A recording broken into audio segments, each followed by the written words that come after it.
আর যখন মনে করবেন আপনি একাই আছেন এবং মনে করছেন ফজরে ঘুমিয়ে আছি, এটা তো আমার নিজের জন্যই ঘুমিয়ে আছি, গান শুনছি এটা তো আসলে আমারই শুনতে ভালো লাগছে এই জন্য শুনছি, এটাই শয়তানের সবচেয়ে বড় ধোঁকা এটাই।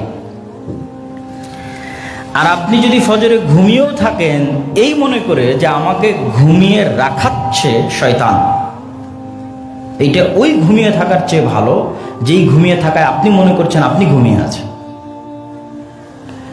দুইজন ব্যক্তি ফজরে ঘুমিয়ে আছে, একজন জানে যে আমাকে ঘুমিয়ে রাখতেছে কে বলেন তো? শয়তান। এই ব্যক্তি ভালো ওই ব্যক্তির চেয়ে যে মনে করতেছে যে আমি তো নিজেই ঘুমাচ্ছি। ও আসলে খেলার নিয়ম জানে না। খেলার নিয়ম না জানলে আপনি খেলবেন কিভাবে? মানে ফুটবল খেলতে গেলে তো আপনাকে খেলার নিয়ম জানতে হবে। যে পৃথিবীতে যে আপনি প্রেরিত হয়েছেন, এখানে আপনার সাথে কি গেমটা চলতেছে এটাই তো আপনি জানেন না। আর যদি ন্যূনতম এই জ্ঞানটুকু আপনার কাছে থাকে যে না আমি একা না, একসাথে তিনজন, আমার সাথে একজন শয়তান আছে, একজন ফেরেশতা আছে, তাহলে অন্তত আপনি খেলার নিয়মটা শিখেছেন। ভালো খেলতে পারবেন কি পারবেন না সেটা পরে নির্ভর করছে, নিয়ম তো অন্তত জানেন। যে আমার অন্তরে প্রত্যেক যে খারাপ কাজের কথা উদিত হচ্ছে এটা আমার শত্রু শয়তান দিচ্ছে।